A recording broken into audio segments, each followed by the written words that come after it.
എമ്പുരാൻ ഇന്ന് വെള്ളിത്തിരയിൽ പ്രദർശനത്തിനെത്തിയ ഒരു ചലച്ചിത്രം മാത്രമല്ല, ആവിഷ്കാര സ്വാതന്ത്ര്യവും രാഷ്ട്രീയ കാഴ്ചപ്പാടും തമ്മിലുള്ള സംവാദം കൂടിയാണ്.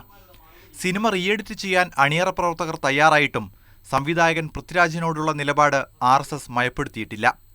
പൗരത്വ നിയമ ഭേദഗതിക്കെതിരായ പ്രതിഷേധങ്ങളെ പൃഥ്വിരാജ് പിന്തുണച്ചതും സേവ് ലക്ഷദ്വീപ് ക്യാമ്പയിന്റെ ഭാഗമായതും RSS ഓർമ്മിപ്പിച്ചു. ചിത്രത്തിലെ സംഭാഷണങ്ങൾ ക്രൈസ്തവരെ ലക്ഷ്യമിടുന്നുവെന്നും RSS മുഖപത്രം ഓർഗനൈസർ വിമർശിച്ചു. പൃഥ്വിരാജ് മാത്രമല്ല, ഭാര്യ സുപ്രിയ മേനോനും എതിർപ്പിന് പാത്രമായി.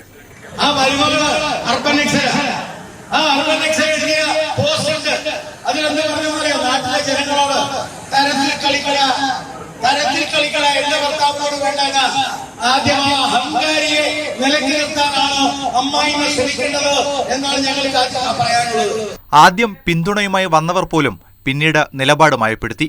എന്നാൽ സിനിമയായി കാണാനാണ് ഭൂരിപക്ഷം പേരും ആഗ്രഹിക്കുന്നത്. പല രീതിയിൽ ഫീൽ ചെയ്യുന്ന ആളുകളുണ്ടാവും. അപ്പോൾ അവരുടെ എനിക്ക് അറിയില്ല. പക്ഷേ എൻ്റെ കാഴ്ചപ്പാട് തീർച്ചയായിട്ടും സിനിമയായിട്ട് കാണുക. ആ 3 മണിക്കൂർ അല്ലെങ്കിൽ ആ 2.5 മണിക്കൂർ എൻ്റർടൈൻമെൻറ്റിന് വേണ്ടി മാത്രമായിട്ട് സിനിമയെ കാണുക. ആവിഷ്കാര സ്വാതന്ത്ര്യ ഭാഗമായിട്ടുള്ള ഒരു കലാരൂപം, ആ കലാരൂപത്തെ കലാരൂപമായി കണ്ട് ആസ്വദിച്ചാൽ മതി. വിഷയത്തിൽ സിനിമാ സംഘടനകൾ നിലപാട് വ്യക്തമാക്കണമെന്നാണ് മറ്റൊരാവശ്യം. തീർച്ചയായിട്ടും സിനിമാ സംഘടനകൾ മൗനം പാലിക്കുന്നത് ശരിയല്ല. ഒരു മൗനം പഠിക്കണം. വിവാദം കത്തിയതോടെ പൃഥ്വിരാജിന് പിന്തുണയറിയിച്ച് സാറാ ജോസഫ് ഉൾപ്പെടെയുള്ള എഴുത്തുകാരും സജീവമായി. വിവാദമായ 17 രംഗങ്ങൾ ഒഴിവാക്കിക്കൊണ്ടുള്ള എമ്പുരാന്റെ പുതിയ പതിപ്പ് അടുത്ത 2 ദിവസത്തിനകം തിയേറ്ററുകളിലെത്തും. സെൻസറിംഗ് നടപടികൾ പൂർത്തിയായെങ്കിലും ചില സാങ്കേതിക ജോലികൾ മാത്രമാണ് ഇനി ബാക്കിയുള്ളത്. ഓരോരുത്തർക്കും അവരവരുടേതായ രീതിയിൽ വ്യാഖ്യാനിക്കാനുള്ള അവസരങ്ങളുണ്ട്. ഒരാൾ കാണുന്ന പോലെ തന്നെ ആകണമെന്നില്ല, വേറൊരാൾ സിനിമ കാണുന്നത്.